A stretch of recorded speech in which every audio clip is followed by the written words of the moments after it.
they feel that their lives are higher quality, like, people smoke, for example, and they don't like the idea of giving it up.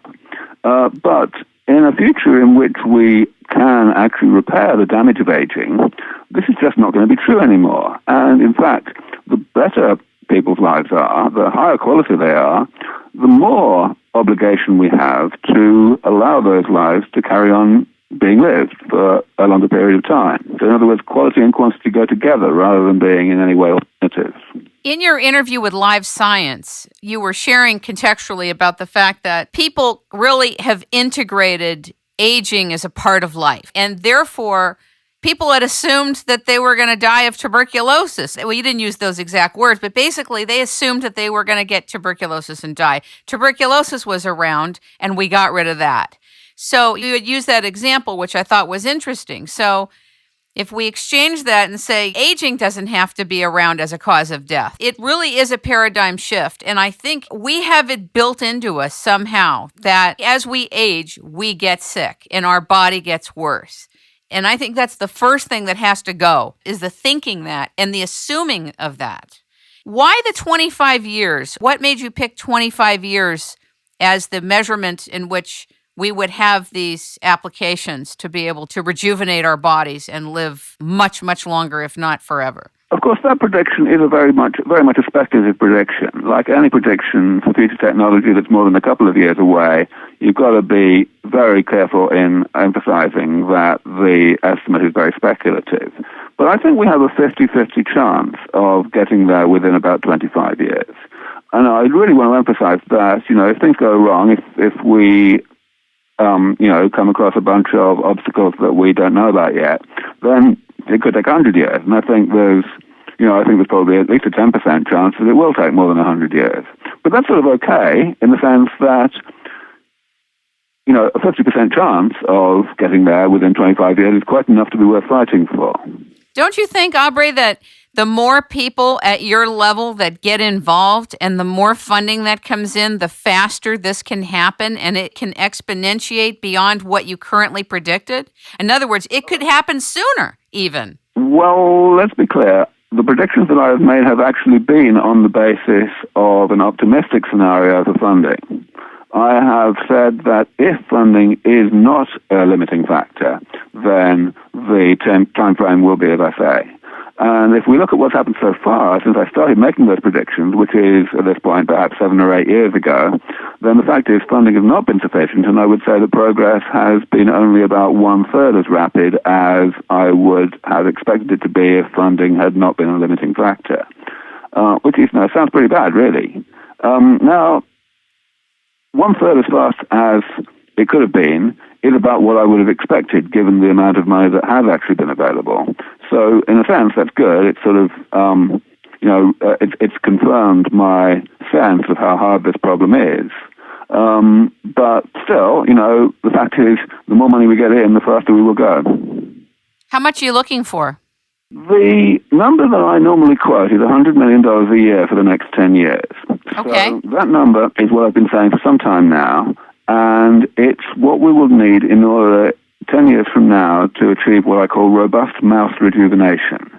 So what that means is to take mice that are already in middle age before we do anything to them and fix them up, actually repair the damage that they've got comprehensively enough that they no longer have much of a problem, and that they live an additional 2 years over and above how long they would have otherwise lived.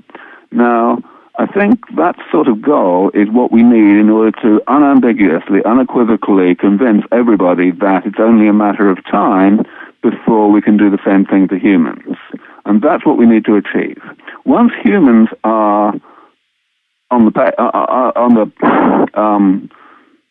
in the frame, so to speak, once people are convinced that it's going to happen for humans, money will be no object. It will cost a great deal more to get from mice to humans, but that's okay because the money will be forthcoming. The problem is to get to that proof of concept point, to convince people that the money is worth spending. What about the concern, and this is just coming up as I'm listening to you, what about the concern of pharmaceutical companies who feel on some level that if you get too close to this, you may put their purpose out of business, or that you will get in the way of their profits because you're working on something that they won't be able to touch, really, the way you're going to affect it? It's an important question, but it's not nearly as bad as you might think. So you're absolutely right that at the moment, the pharmaceutical industry and the medical industry in general makes most of its money out of sick people. And what I'm proposing is to stop people from getting sick. So you would think they wouldn't be terribly keen. You're absolutely right. But actually, it's a little more complicated than that. It's a little subtler than that. Because what we've actually got is the scenario in which people would need to be actually taking, periodically, medicines that stop them from getting sick. And those medicines are, going to cost money to make and to administer, and therefore there will be plenty of money to be made. Now, it turns out that the pharmaceutical industry, at least 2 or 3 of the most important companies in the pharmaceutical industry, have already seen very strongly that this is the way that medicine is going. They've understood that the historical business model that they followed, the blockbuster drug model, is pretty much dying. It's not something that's going to be sustainable long term. They need a new model, and the model that they are following is precisely the model of regenerative medicine, the model of developing therapies of very much the sort that I'm talking about. At the moment, they're developing those therapies predominantly for acute conditions rather than for aging, but they're going to be extremely well placed to be at the forefront of profitability in terms of defeating aging using regenerative medicine in the foreseeable future. I totally agree with you, except the only part that I felt would be a potential hindrance in my original thinking was when an industry transitions, it still wants to transition with the same numbers before it gets into this new direction. It doesn't want to lose the numbers. So sometimes in the transition, when you reroute the direction, the numbers drop because you have a different course, and you're not seeing the returns fast enough. So that's what I was talking about in the stage of transition. Sure, I agree in principle, and I think the situation would be much more fragile in respect of the advent of regenerative medicine if it were not for the fact that the existing business model that the pharmaceutical industry have is breaking. The fact that it's simply becoming financially inviable now, the blockbuster drug model, because it just takes too long and too much money to get a drug all the way through clinical trials into FDA approval. If that were not true, then I would have a great deal of sympathy with your concern that the pharmaceutical industry might actively resist this work. So basically, am I hearing correctly that there is a motivation and maybe hunger for this new direction? I think there is certainly a lot of interest in it. I think people in the pharmaceutical industry are still, biding their time with regard to exactly how soon it's going to be before this is the way they want to go, but they certainly aren't going to be taken by surprise. Aubrey, what about brain aging, and does it have to do with metabolism, and is it a completely separate area of rejuvenation therapies? How have you dealt with that? It is very much an important thing. It would be rather pointless to solve everything in terms of the aging of the body and yet end up with the brain still decaying in the same way that it does today. But luckily, brain aging is not significantly different from the aging of the rest of the body.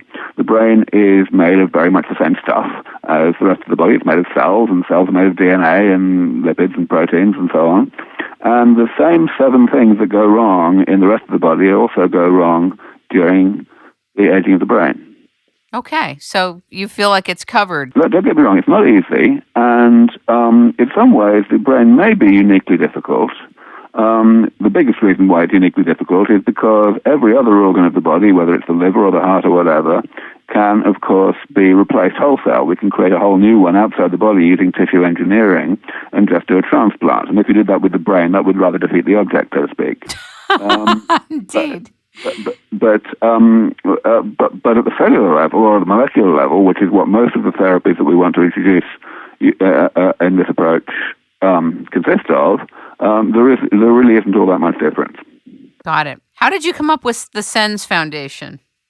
Well, the whole thing started back in 2002 when I met Dave Goebel, and we started the Methuselah Foundation. The Methuselah Foundation was created in end of 2002, beginning of 2003.